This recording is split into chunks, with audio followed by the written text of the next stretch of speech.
Oi, gente. Esse é a Sofia. Esse é o Até Que Eu Cheguei Longe. Pode colocar a vinheta já. Que merda que é essa? Começando? Que boa vontade que é essa? Então, gente, hoje o programa é mais uma passagem de bastão mesmo. Acho que eu já falei tudo que eu tinha pra falar. Sinto que dessa vaca aqui não tem mais o leite pra tirar não, sabe? Só quando a quarta corneta do apocalipse tocar. Aí passei pra frente agora. O Até Que Eu Cheguei Longe agora é da Sofia. Ela vai seguir falando sobre ciência, política e cinema do Estado. Cinema do Estado. Que é o que ela gosta de fazer. E é isso. Hoje a xícara são 2 taças de vinho. Por que não? Eu tô aqui pra aprender junto com vocês, tá? Porque ela preparou um dossiê ali que ela vai falar pra vocês. Não é isso.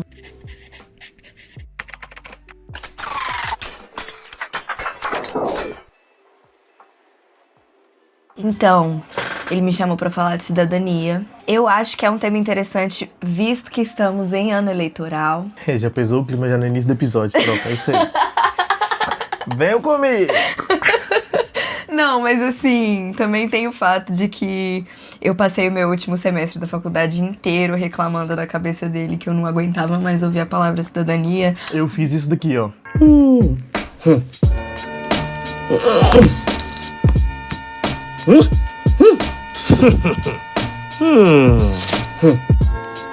Agora eu vou passar o stop motion que eu fiz. Então, ele tava esculpindo o bonequinho dele, que ficou lindo, inclusive. Total. Esculpindo total. Fazendo, modelando. Esculpindo. Uai. Eu peguei uma tora bruta assim e fui esculpindo meu boneco dela. Mas ele passou os últimos meses me ouvindo reclamar porque eu passei pelo que os cientistas do Estado em Formação carinhosamente chamam de semestre cidadão. Que a gente basicamente fala só de cidadania o semestre inteiro, a semana inteira. Todas as matérias giram em torno de cidadania. Não sei, né? Creio que seja por isso que ele me acha uma pessoa competente pra vir falar disso. Então, eu meio que, quando eu li o nome cidadão, pensei, o que será que é cidadão? Aí eu lembrei, a Sofia faz ciências do Estado, né? Ela deve saber. E foi isso.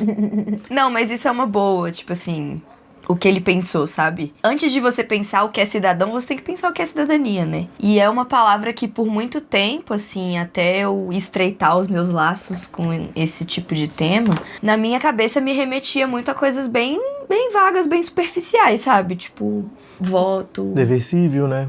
Exatamente. Limpar o cocô do cachorro na rua. Pagar imposto, respeitar as leis de trânsito. Não assassinar pessoas. Não assassinar pessoas. Respeitar as leis. É uma boa também, sabe? Isso compõe a cidadania, mas isso não resume a cidadania, que nem eu falei. É uma visão muito superficial da coisa. E assim, se a gente for falar historicamente, a cidadania, ela não é um conceito engessado no sentido de ela não nasceu e ela ainda não é algo absoluto e atemporal. Ela foi diversa ao longo da história, ela não foi a mesma dependendo de qual lugar a gente tá falando, porque... Contexto, né? Exatamente. Contexto histórico, cultural, social, econômico, tudo isso vai influenciar no que a cidadania se propunha a ser, para quem ela se propunha a ser, sabe? Basicamente, Total. ela dita também, né, quem que faz e quem que não faz parte da comunidade política em questão. É isso, tipo, o que seria a cidadania? Já que ela não é um consenso absoluto atemporal, assim, eu acho que, tipo, primeiramente ela é, né, essa questão histórica que é multifacetada, mas... Enfim, tem várias definições. Tem uma que eu gosto bastante, que é de uma filósofa espanhola, o nome dela é Adela Cortina. E ela fala que a cidadania ela é basicamente um conceito mediador entre duas esferas fundamentais para se manter uma democracia.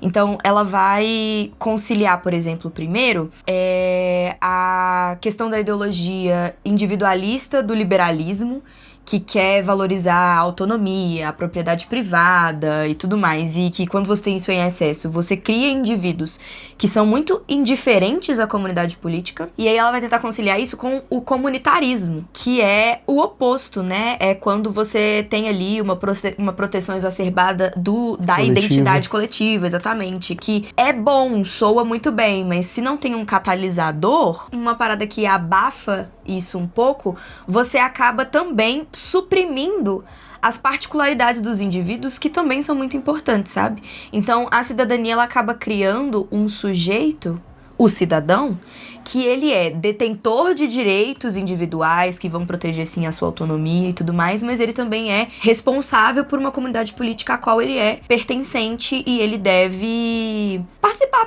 para sua manutenção, para o seu funcionamento e tudo mais. Outra coisa muito interessante que ela fala é sobre, ainda nessa ideia de conceito mediador, é sobre como ela vai unir duas coisas que são fundamentais para você compor a cidadania e para você sustentar uma democracia, que é basicamente a justiça, que ela chama de razão, e a pertença, que ela chama de sentimento, eu acho. Enfim, a justiça é essa coisa básica, que, enfim, é aquela questão da igualdade pra todos, mas que sozinha não consegue sustentar um conceito de cidadania, porque não consegue sustentar uma comunidade, única e exclusivamente a justiça, né? Pra uma comunidade existir, você tem que ter o quê? Pessoas que se sentem pertencentes a essa comunidade. Por isso, o sentimento de pertencimento é muito importante.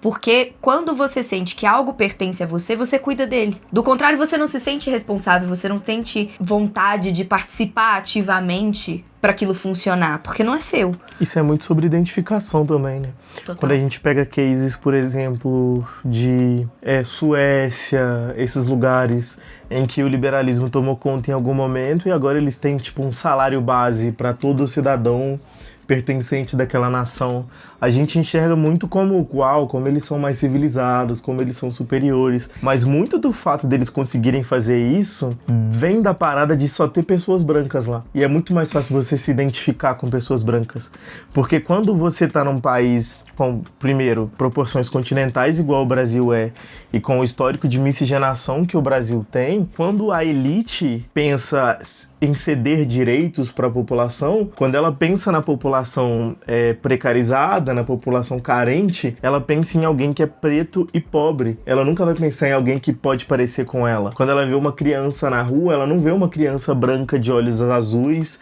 e loira, tá ligado? Quando você sente que aquela pessoa se parece com você, a sua e que poderia ser você, a sua sensação funciona de cuidado, um instinto de cuidado, ela é maior, tá ligado? Ou seja, até pra funcionar uma parada que é legal, é necessário ter uma base que é racismo só, tá ligado? Tipo assim, eles são mais civilizados. Sim, mano, porque eles são racistas. Se a sociedade dele tivesse pessoas plurais, tá ligado? Pessoas diferentes, e aí no quesito étnico mesmo, será que eles teriam tanta aptidão pra criar um senso comunitário plural? Essa moral, tá ligado? Sim. Isso são pesquisas sociais atuais, tá? Que estão discutindo sobre esse tipo de coisa. Não é uma parada que eu tirei da minha bunda. Não, sim. É importante falar também que não é como se fosse uma sociedade completamente homogênea, né? Porque ainda tem as experiências de, por exemplo, pessoas LGBTs. Não, mas é muito mais fácil você tal. lidar com uma pessoa que é LGBT quando elas parecem com você. Ah, sim. Tá ligado? Porque lidar com um pretinho gay e lidar com um branco gay é muito diferente. É aquela coisa, né? O nazismo causa uma comoção extrema que a própria escravidão não causa. Não causa, sendo que é o pior crime já feito pela humanidade. Sim. Quem discorda disso? Os Estados Unidos, Israel e a Argentina. De que lado você prefere já estar? mostra que, tipo assim... Aí quem que se absteve de comentar sobre países escravistas, tá ligado? Então, tipo assim, a racialidade ainda é um ponto muito forte. Paulo Freire vai falar muito sobre isso. Sobre como o contexto é tudo, velho. O contexto que a pessoa tá inserida é tudo. O contexto... Tipo assim, é muito fácil você pegar um case desse e falar como sobre o sucesso social, sendo que não tem recortes. Tipo assim, os recortes que tem lá são recortes muito mais tranquilos de se debater sobre, tá ligado? Sim. É difícil debater sobre questões LGBTQIAP+, no Brasil, por conta racial, tá ligado? Tipo assim, se a gente for pegar, quantas mulheres trans morrem no Brasil por hora, por dia? Pô, é sempre um número assustador. Você já pegou o recorte disso? Quantas dessas mulheres são negras? É uma parcela da população que tá precarizada, que, tipo assim, obviamente, ser uma pessoa LGBT no Brasil ou em qualquer lugar do planeta não é uma parada fácil. Só que são tantos contextos que se juntam e formam uma pessoa tão individual, e o indivíduo deixa de ser importante para esse coletivo. para essas pessoas que estão, que são detentoras de todo esse poder político, né? Que são pessoas que vão ter voz, pessoas que vão ser ouvidas, pessoas que vão ser mandantes em várias questões. Então, quando a gente vai falar sobre políticas públicas, a gente vai falar sobre quem são essas pessoas que estão lá tomando decisões. Exatamente. E quanto dessas pessoas tem que ser parecidas com você? Tipo assim, a Erika Hilton debate o que a Erika Hilton debate por causa do contexto que ela vive, cara. Por causa de como ela viveu, tá ligado? Por causa de tudo que ela teve que passar. Sim. Muito do que você vai defender vem de onde você tá inserido, tá ligado? Sim, mas ainda assim a gente vê pessoas como a Erika debatendo questões que já nem atravessam ela mais. Ou mulher que trabalha, viu? Mas é porque é muito mais fácil você debater sobre esse tipo de coisa quando você já passou por coisas difíceis. Ah, não, totalmente. Tá ligado? Porque quando sua vida foi um refresco, você meio que não tá numas de querer entender o lado das outras pessoas, tá ligado? Sim. E quando você tá se fudendo... quando a sua vida foi um refresco, significa que você tá numa posição de privilégio que entender a situação do outro que é precarizada significa assumir um lugar de culpa. Porque eu não acho que exista uma posição de alguém que é privilegiado na nossa sociedade, economicamente, socialmente, numa questão de gênero e raça, e se proponha a olhar para a situação de outras pessoas que fazem parte de grupos minoritários e seja uma experiência confortável. Pro contexto geral, não sabe? É uma experiência confortável. Olhar pro contexto geral e não sacar que você faz parte do problema. Tipo assim, véi, você faz parte do problema, mano. Tipo, você não fez nada, você faz parte do problema, mano, tá ligado?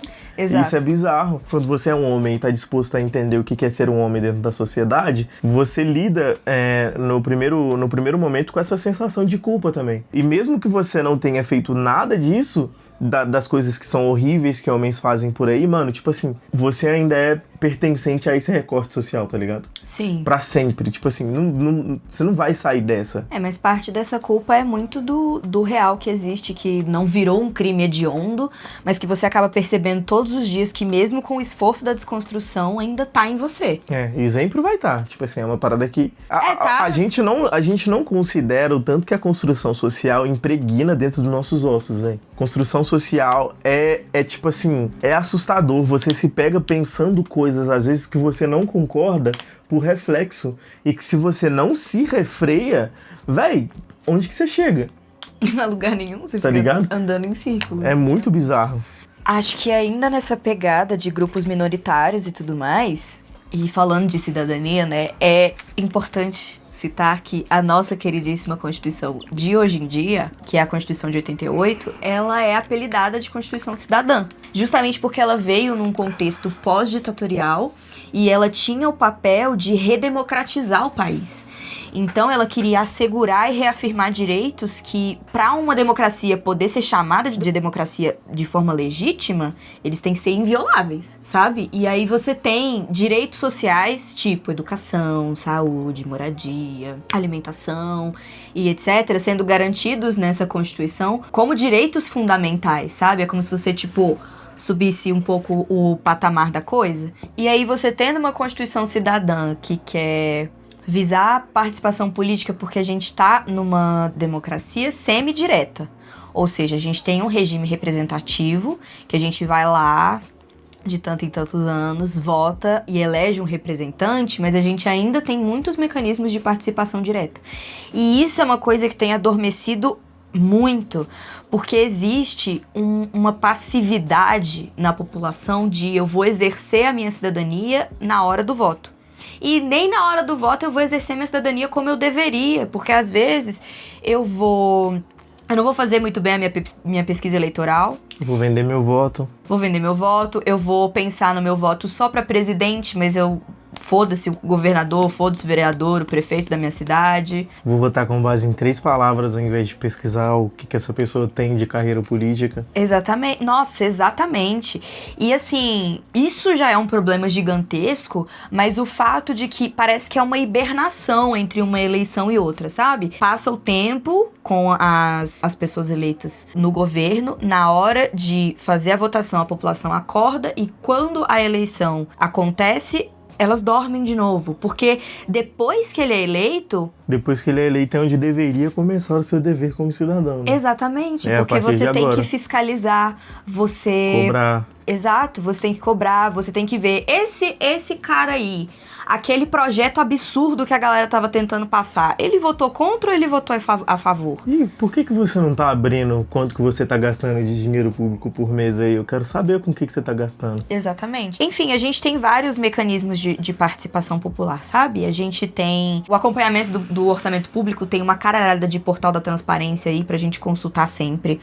A gente tem mecanismos que permitem com que a gente cobre promessas de campanha, por exemplo. A gente pode usar a lei de acesso à informação, a gente pode integrar conselhos municipais. Tem Conselho Municipal de Saúde, Conselho Municipal de Educação, Conselho Municipal de Cultura, tem audiência pública, tem plebiscito, tem iniciativa popular, tem um tanto de coisa que acontece entre uma eleição e outra, sabe? E assim, para além disso, o que eu falei antes daquela questão de priorizarem cargos que são ali maiores, digamos assim, tipo presidente, governador, e eles acabarem esquecendo da importância de um vereador, da importância de um deputado e tudo mais. Prefeito.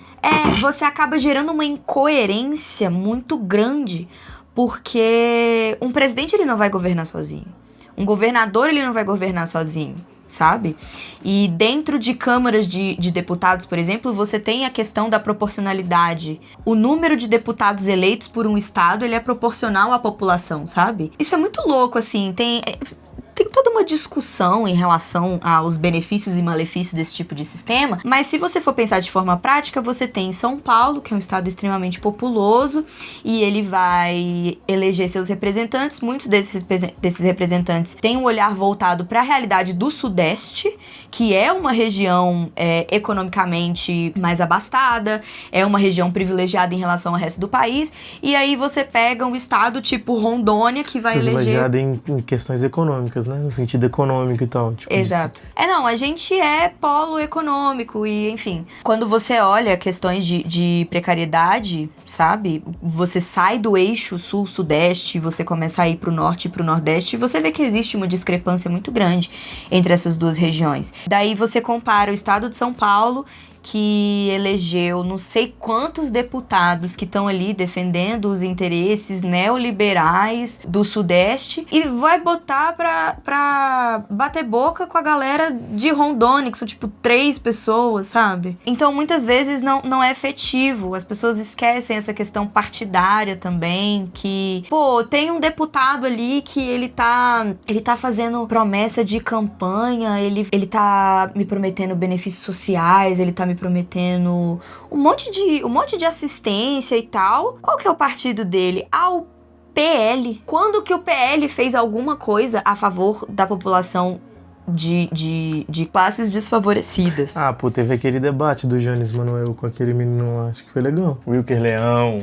Que virou Wilker Gatinho. Sim, caralho. Nossa, eu não vi esse inteiro, eu só vi cortes. Muito bom.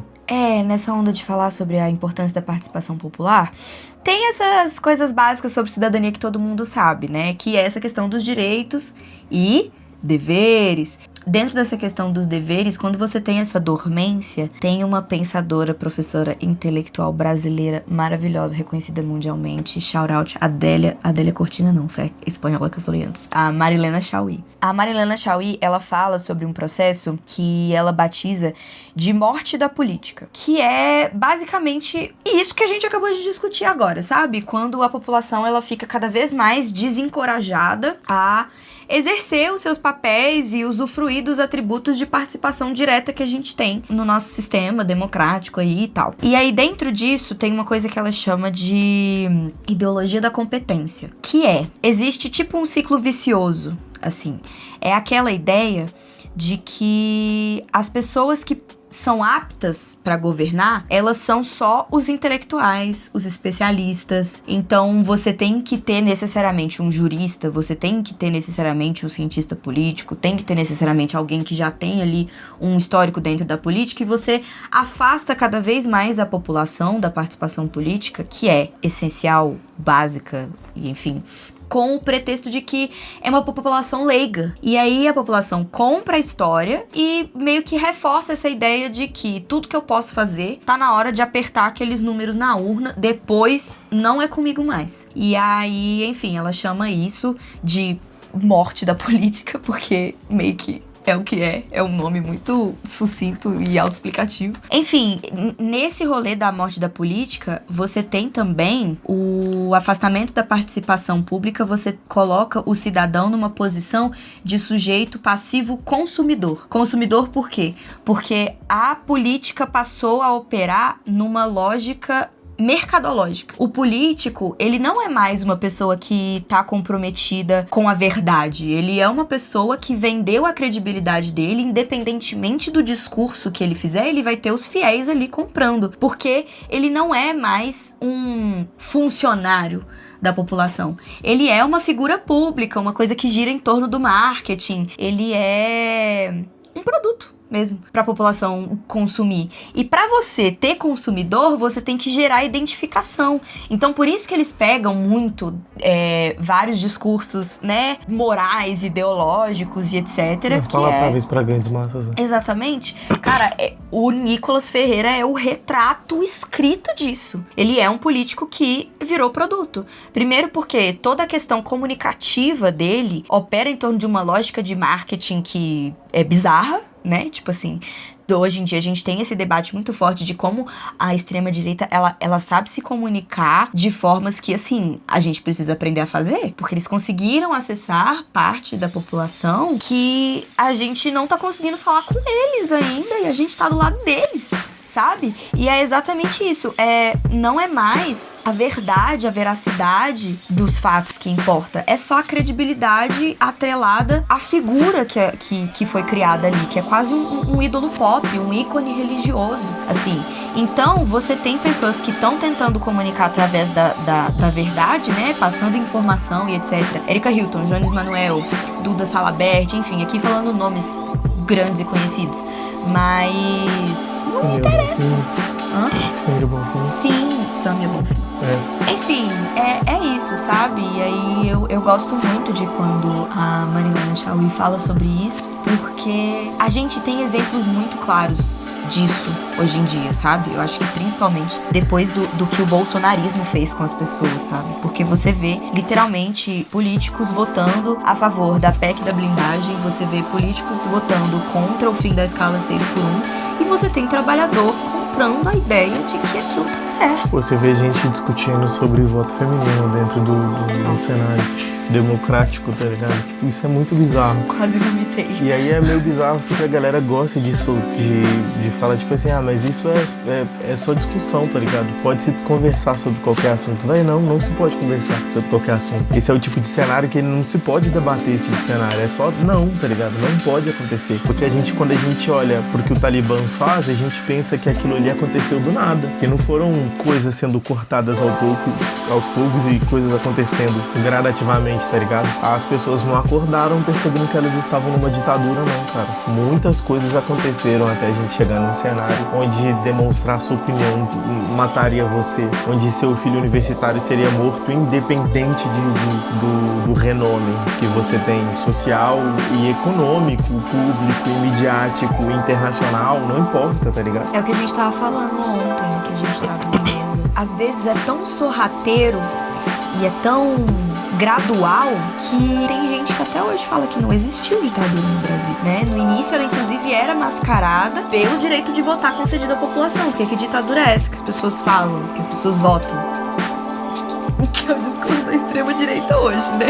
Se eu tô te censurando, por que eu tô ouvindo tanta ladainha aqui até agora? Mas é isso, tipo assim, é bizarro.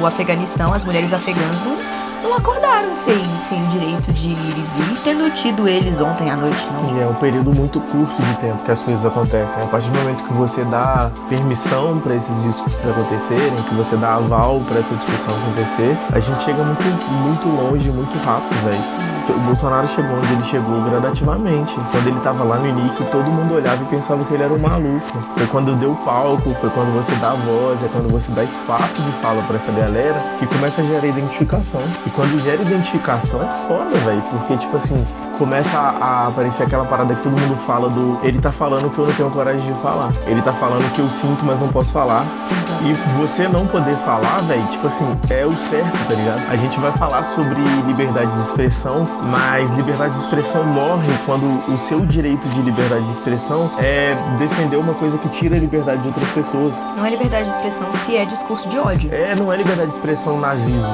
tá ligado? Ah, não, eu sou nazista e eu quero falar sobre nazismo. Mano, tipo, não. Exatamente. A parada que você defende que é matar e cercear a liberdade de outras pessoas. Tipo assim, não se pode discutir sobre isso normalmente. É de se azucrinar, é de se levar ao ostracismo mesmo. Exatamente. É de tirar pra merda, é de fazer auê, é de tipo assim, não pode existir um Senado nosso onde se discute se crianças estupradas têm que gerar ou não tem que gerar uma criança, velho. Isso é loucura, tá ligado? São pessoas que foram votadas, são pessoas que foram escolhidas pra estar lá. E não adianta uma maioria significativa votar num líder progressista se todas as pessoas que estão acima de você da sua região são pessoas que moram com você no seu bairro, são pessoas que, enfim, deveriam estar fazendo escolhas que se alinham a você.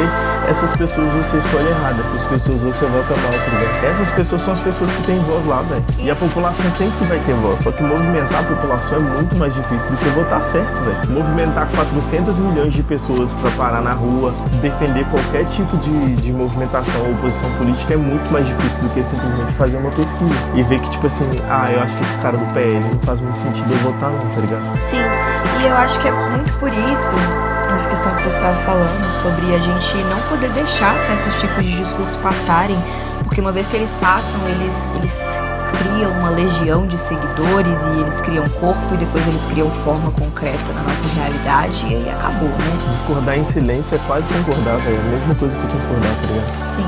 E aí, eu ia falar como é importante você ter a aplicação de punições exemplares, como foi o caso da galera do 8 de janeiro, por exemplo, sabe? Foi a nossa democracia se reafirmando. Tem gente que fala que aquilo não foi tentativa de golpe, mas enfim, né? Os caras nos delírios deles vão falar até que era esquerdista. Exatamente. Não, eles acham que o Alexandre de Moraes é um líder de esquerda. O Alexandre de Moraes. Eu tô tentando convencer as pessoas de que o Lula não é o líder de esquerda, eles estão falando do Alexandre de Moraes também. Exatamente. Assim. Pois é, e é muito bizarro, sabe? Quando você vê as pessoas querendo questionar, tipo, porque você deu tantos anos de prisão pra uma mulher que passou batom numa estátua. Que é a avó, tipo assim, paizão, que se foda, criminoso é criminoso, é vocês que defendem isso, mano. E é vocês isso. passam uma vida inteira falando que criminoso bom é criminoso morto, e aí quando alguém atenta contra a democracia do país, aí não é criminoso, aí é uma avó, aí é uma mãe de 3 filhos. Mano, que se foda, tá ligado? Tipo assim, vai cumprir com a lei, mano, com o combinadinho, infelizmente. Você é cidadão numa cidadania que tem democracia e que tem leis, e a democracia vai ser defendida até a última instância, mano. Mas é muito foda, né? Porque eu acho que chegou num ponto em que eles realmente acreditam que a gente tá num sistema antidemocrático, que a gente impôs todas essas coisas, que nada disso faz sentido, que é tudo uma grande conspiração, sabe? É muita lavagem cerebral, sei lá. Falando sobre essa questão da importância da participação popular, os direitos e os deveres que compõem o espectro da cidadania, eles são indivisíveis, complementares, necessários para a existência um do outro, né? Sendo assim, a gente tem que pensar também que, de fato, as pessoas precisam exercer um pouco mais a parte do dever. Só que tem muita gente que não consegue exercer a parte do dever porque não tá tendo acesso à parte do direito, né? Então, a gente pode questionar cidadania, ok, mas cidadania pra quem, né? Porque ao longo da história, né, que voltando ali do que eu falei do começo, a cidadania ela teve várias caras diferentes dependendo do lugar, do contexto e etc. A cidadania grega mesmo, que é uma das mais famosas, uma das configurações clássicas de cidadania, que você tinha ali a polis e toda essa questão de que a liberdade ela só existia dentro da polis porque o homem tem o propósito de participação política, de estar pertencente à coisa pública e etc. Até ali, você tinha já essas ideias avançadas a respeito da importância do funcionamento de uma comunidade política e tudo mais, só que não era todo mundo que era cidadão, era na verdade uma parcela pequena, porque não podia estrangeiro, não podia mulher, não podia escravizado, não podia criança, não podia sabe? Não podia nada. E eu, se eu não me engano, também, estrangeiro, você tinha que ser filho de pai e mãe ateniense. Não adiantava só você, tipo, ter nascido ali. Sua família anteriormente tem que ter nascido ali também. Então, tipo assim, eu tô aqui nesse meu sistema que parece ótimo porque eu tô cumprindo a função de governar e tô sendo governado ao mesmo tempo e esse ciclo retroalimentativo tá acontecendo, tá lindo, mas pra uma fatia só da população, né? E isso parece absurdo, só que, hoje em dia, se a gente for falar de cidadania plena, que significa garantia real de direitos, não só garantia formal, né? Porque você tem a cidadania formal, que é a cidadania que tá na Carta Constitucional, que é linda a Constituição Cidadã, né? 1,5 milhão de direitos sociais, um monte de coisa. E você tem abismo entre a cidadania material, que é o que as pessoas vivem, né? Então, você não tem uma cidadania plena se você, por exemplo, é uma mulher trans, negra, em situação de rua, que não sabe o que vai comer amanhã. Como que você fala de participação e fiscalização de orçamento público para pessoas assim, sabe? E não é uma parcela pequena da população que vive em condições precárias desse nível. É o discurso do Suassuna, né? Quando ele vai adentrar as cadeiras como ministro de letras, eu acho. Quando ele foi laureado com alguma coisa, não lembro exatamente. Mas é o discurso dele do Você Já Foi à Disney, que ele termina falando sobre existirem dois Brasis, né? O Brasil real, que é o Brasil onde a gente vive, onde a parcela da população vive, onde as pessoas que não têm todos os privilégios, né, vivem, e o Brasil caricato, velho, que é o Brasil burlesco, é o Brasil da burguesia. Olha, Machado de Assis dizia que no Brasil existem dois países diferentes, o país oficial e o país real. Eu interpreto, não sei se forçando um pouco o pensamento de Machado, eu acho que o país oficial é o nosso, é o dos privilegiados, e o país real é o do povo. E ele dizia, o país real é bom, revela os melhores instintos, mas o país oficial é caricato e burlesco. Eu sei que ele estava movido por uma justa indignação, e não é totalmente burlesco, não. Mas se a gente não abrir o olho, a gente fica. Se a gente não tomar cuidado, se a gente não levar em conta a verdade do Brasil real, a gente vai terminar como essa mulher. Vai ficar do lado da Disney e do vídeo só de Boris Volkeling. Esse Brasil viaja internacional 3 vezes, 4 vezes por ano. O Brasil, educação é um direito mínimo. Estudar numa boa universidade vai acontecer, tá ligado? Não existe uma discussão, não existe mérito próprio para se conseguir acessar a educação. As coisas tá estão garantidas já pra você. E é aquilo que a gente tava falando, né? Quando essa é a sua realidade, quando os direitos eles já estão garantidos, é muito foda você sair daqui e olhar pros lados e ver que não é assim pra todo mundo. E é mais difícil ainda você se propor a se colocar na linha de frente junto com aquela galera. Se continuar do jeito que tá, não vai fazer diferença pra você. Então é isso, assim. Quando a gente fala de cidadania, a gente também tem que falar da plenitude da coisa. Mas é isso, assim. Falando de cidadania e de exercer ela de forma plena, tem 1001 recortes, né, que eu tava falando no meu semestre passado, foi basicamente falando sobre cidadania, a gente nem passou por todas as questões, mas um recorte especial que eu gosto muito é sobre a cidadania cultural, que a cultura, ela é um direito garantido pela nossa carta, pela Constituição de 88 também, e é muito importante a gente olhar pra cultura não como lazer e entretenimento, que se fosse já seria também muito importante, porque lazer também é um direito garantido da Constituição. Mas ela é uma coisa que, assim, ela é a construção identitária. Ela é a memória do nosso povo. Ela é uma das bases da construção de uma comunidade, né? Pra você se sentir pertencente. Por exemplo, a gente tem essa questão de identificação com a ideia do ser brasileiro. Eu sou brasileira e eu me identifico com o meu país porque eu cresci nessa cultura que tem esse tipo de música, que tem esse tipo de língua, que tem essa história específica. E tem até uma coisa muito legal que é uma regra que é tipo inversamente proporcional. Quanto menor o grupo, mais afunilado atrelada à comunidade, mais identificação ela vai gerar. Ou seja, a gente tem muita identificação por se sentir brasileiro, mas a gente tem mais identificação ainda por se sentir mineiro, e mais identificação ainda por se sentir Belo Horizontino, mais identificação ainda por morar no bairro que você morou. Tipo, vai diminuindo até chegar, tipo, sei lá, no seu núcleo familiar. Enfim, né, dialoga diretamente com aquela ideia da sensação de pertença, né? Você precisa de pertença pra você olhar pra comunidade política como algo que também é seu e pra você ter o senso de cuidado e a iniciativa. Enfim, né, a gente tem aí a ideia de cultura como um direito fundamental. A Marilena Chaui também vai falar sobre isso,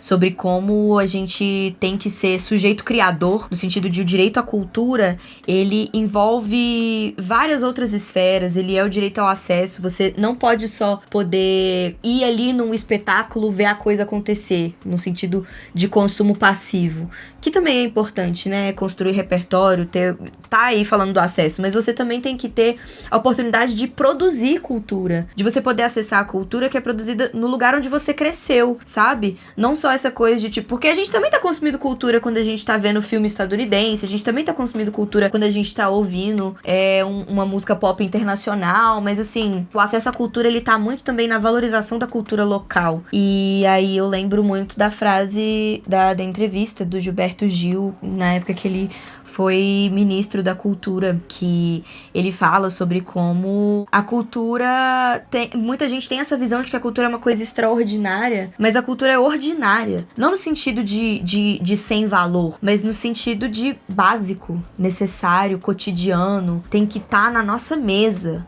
Assim, então é isso, especificamente direitos culturais é uma coisa que tá ali dentro do espectro do debate da cidadania, e é um recorte que eu gosto muito, sou suspeita pra falar. Eu quero muito trabalhar com cultura. Quando a gente vai falar sobre aspecto cultural e a gente vai sair de pequenos grupos para ir aumentando, né? Porque cultura pode se exportar cultura também, né? E se pode se exportar cultura, pode se virar um produto também. Então, quando a gente pensa no hip hop, por exemplo, que é uma das culturas mais recentes que a gente tem, que foi globalizada. O hip hop começa muito pequeno. O hip hop hoje em dia é tão grande que as pessoas não sabem por que o hip hop chama hip hop, ou onde o hip hop nasceu, tá ligado? O hip hop parece uma coisa tão natural, esteve lá, que a gente não para pra pensar que as pessoas que criaram o movimento estão vivas, tá ligado? Elas estão aí, estão sendo DJs ainda. O hip hop tem tipo 50 anos de idade. Então, tipo assim, o hip hop tem, por exemplo, 53 anos e ele já é uma coisa maior do que ele era quando ele começou. Com pequenos grupos de jovens querendo se divertir, até grupos de jovens querendo conversar sobre coisas, sobre direitos, sobre proteção, sobre pertencimento principalmente, sobre se sentir bonito, sobre todas essas coisas. E aí você vai ver como muda as músicas também, né? Porque quando o hip hop começa, a música é muito sobre festas, vamos nos divertir. O hip hop nem tinha letra inicialmente, né? Era só o DJ mostrando que sabia fazer discotecagem, enquanto um MC ficava falando, esse DJ é foda, esse DJ é legal, esse DJ é fulano de tal. Até o ponto em que se discutia o que era cultura e o que não era, o que era um traço do hip hop, o que não era, o que gerava pertencimento e o que não gerava, a ponto dos símbolos serem perdidos. Então um b-boy começa a dançar e coloca uma faixa na cabeça, porque com a faixa na cabeça o suor não vai pro olho dele quando ele tá dançando. E isso deixa de ser um símbolo, isso deixa de cumprir a função principal, que era aparar aquele suor ali, não deixar os olhos do artista serem atrapalhados. Vira um ícone estético. Vira um símbolo visual, tá ligado? Vira um signo. E aí é muito doido como as coisas viram signos e a gente não sabe exatamente pra que elas servem. E elas nem fazem parte da nossa cultura. Eu lembro de que quando eu era jovem, criança na verdade, no ensino fundamental, eu tinha muita vontade de entrar no ensino médio pra poder ter os meus armários onde eu fosse colocar as minhas coisas. Tipo assim, isso literalmente não faz parte da nossa cultura. Nossa, o bullying do cara total. que enfia a cabeça dentro do vaso, isso não é da nossa geração, cuecão. isso não é da nossa galera, tá ligado? E tipo assim, até que ponto isso é da realidade deles? Isso não é uma coisa inventada também, tá ligado? Porque, tipo, juventude não existia antigamente. Juventude é uma coisa que foi criada. Sim. Um conceito de juventude foi criado no pós-Guerra Fria, tá ligado? Em que as crianças ficavam com tempo ocioso dentro de casa. E foi a primeira vez em que a educação começou a ser obrigatória. Então essas crianças eram obrigadas a interagir consigo mesmas. E aí o que elas criaram? Cultura. Começou a existir uma cultura adolescente. Começou a se existir símbolos e signos do que é ser teen e do que não é ser teen. boletim, tá ligado? Isso não existia antes. Você vivia, era uma criança e aí você era um adulto, ponto final. Não tinha esse meio do caminho entre, tá ligado? Então, tipo assim, entender que cultura é o que a gente cria, e não o que a gente cria ativamente somente, mas tudo que a gente dá significado para, sacou? E como que viver socialmente é isso, como que estar em sociedade é isso, e como que as pessoas que estão articulando planos e que estão arquitetando formas de ficarem cada vez mais ricas e acumularem cada vez mais riquezas. Para acumular cada vez mais riqueza, você tem que acumular cada vez mais poder. Como que essas pessoas sabem que cultura é uma parada forte? Porque isso descende dos ancestrais dela, dos antepassados dela. A gente vai ver muito sobre cultura africana e muito da cultura africana vai ser esnobado por essa cultura europeia, sobre como a ancestralidade é ridícula, mas tudo que a cultura europeia vai falar é sobre ancestralidade. Eles só não vão usar o nome ancestralidade. Mas tudo que eles estão falando sempre é tipo assim, é sempre o sangue europeu é lindo de se ter, tá ligado? Quando você tem a descendência francesa, ou italiana, ou portuguesa, ou qualquer coisa do tipo, você é uma pessoa mais pá. E a culinária minha nona me ensinou assim, porque ela aprendeu com a nona dela. Isso é ancestralidade, velho. É tradição. É tradição, tá ligado? E aí, a tradição dessa galera é entender qual que é a cultura da gente, da nossa galera. É entender que dentro dessa cultura existe possibilidade de poder, e é um poder que eles não vão conseguir acessar, porque eles não fazem parte dessa galera. Mas eles podem controlar. Quando o português e quando o espanhol chega nas Américas e ele começa a matar cacique, quando você vai pra África e começa a matar griot, isso é identificação de cultura.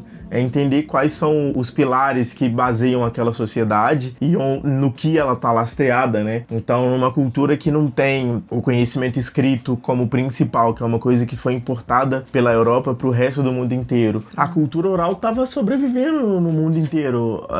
Povos originários passaram milênios só passando suas histórias pra frente, tá ligado? E aí, a partir do momento que você identifica que isso é uma fraqueza, porque é diferente do que você entende, e começa a perceber como explorar essa cultura a seu favor, você vai fazer isso. E aí eu tô falando sobre portugueses matando caciques e griots, mas eu podia estar falando sobre como tornar o funk crime é uma dessas paradas. Sobre como deixar o hip hop cada vez mais marginalizado é uma dessas paradas. Tipo assim, isso é cultura, mano. E você consegue perceber que aquela galera tem poder. E a partir do momento que você percebe que se essa galera se especializar, se essa galera começar a se juntar com as massas, começar a ter uma visão popular, você sabe que você não tem como lutar contra isso. Pô, o último cara que era do povo e era de movimentos sindicalistas, teve toda essa revolução populista, é literalmente o ícone da esquerda até hoje, mano. E é um cara que, tipo assim, quem que pode bater contra ele agora? Pensando em cenário Brasil, velho, não tem ninguém. E, tipo assim, o Lula é uma pessoa bem capacitada. Adoro algumas coisas que ele já fez, tipo assim, ignorar que o Barba teve coisas positivas pra nossa população é burrice, porque se não fosse pelo governo Lula, eu não ia estar numa federal hoje em dia, por exemplo. Mas considerar que ele é um governante de esquerda é loucura. Só que ainda assim, tipo assim, podia ser muito pior. Podia ser muito pior. Tá ligado? Nossa, ele ouve... podia ser descacetadamente pior. Ele tá ouvindo o agro e tá tentando agradar o agro. Ele tá ouvindo os empresários e tá querendo agradar os empresários, mas ele também tá ouvindo a população e tentando agradar a população, mano. É essa parada do tentar se manter... do centrão. E é uma parada de tentar se manter no meio do caminho mesmo, tá ligado? Sim. E... Porque, querendo ou não, gente, o Lula, ele é populistinha, assim. Não tem jeito, sabe? E o populismo, ele é isso. É você agradar. Pra você agradar, você não tem que desagradar de forma tão... Você não pode ser extremo. Escancarada.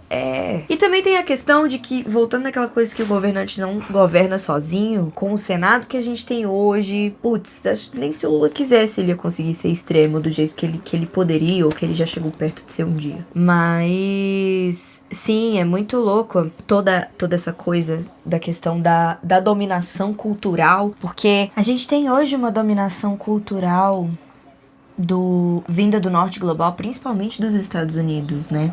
Os Estados Unidos é a maior case de como que cultura pode ser exportada e como é que isso molda a mente das pessoas. Exato, tá como vira um produto, né? É muito louco você pensar na dimensão que a cultura tem. Ela tá em todo lugar, nas nossas entranhas. Ela é política, social, econômica, histórica, tradicional, sabe? E quando você vê, por exemplo, tem aquela coisa, né, que quando você mata a língua de um povo, você mata o povo junto. Pô, o que é mais cultural do que o idioma, sabe? Ele é carregado da experiência emocional, social, comunitária da coisa. Enfim, tudo tem cultura envolvido. É música, é religião, é ideologia, é moral, é tudo. Então, quando você tem uma dominação cultural, você tem uma dominação quase que plena, completa.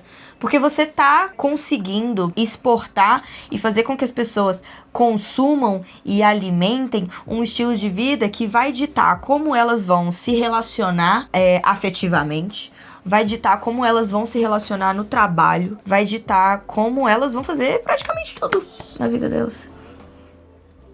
É muito doido isso. Total. Deu pra viajar legal, né? É isso então, gente. Gente, façam a pesquisa eleitoral de vocês. Fiscalizem os políticos, por favor. Não os Cobrem. políticos, cobrem, sabe? Busquem a respeito dos mecanismos de participação social, se afiliem a movimentos estudantis, movimentos sociais. A galera... Sindicalistas. Exatamente. Participa, entendeu? Participa, porque a gente não é só consumidor. Quando a gente vira só consumidor é porque o caldo engrossa. É isso, gente. Esse é o Até Que Eu Cheguei Longe, meu podcast. Eu sou o Júnior. A ideia é que eu volte na semana que vem. E se eu não vim na semana passada é porque esse episódio ficou grande demais, eu não consegui editar ele a tempo. Mas vai ter valido a pena. Isso é vocês que decidem. Deixa aí se eu devo trazer a Sofia de novo ou não. Oxi! Tchau, gente. Véi, pô, você vai me pede pra fazer parte de um tema que é Quando você falou não é basicamente- isso, vai, curtou já pra vinheta. Você é ridículo. Pode continuar agora. Tá me chamando de incompetente? Tô te chamando de bêbada. Você tomou 2 golinhos e já tá assim, ó. Tá, eu não posso ficar à vontade perto do meu namorado falando de um assunto que eu gosto, que eu já tô bem. Você nem tá falando do assunto que você gosta. Eu tô falando, eu gosto de falar.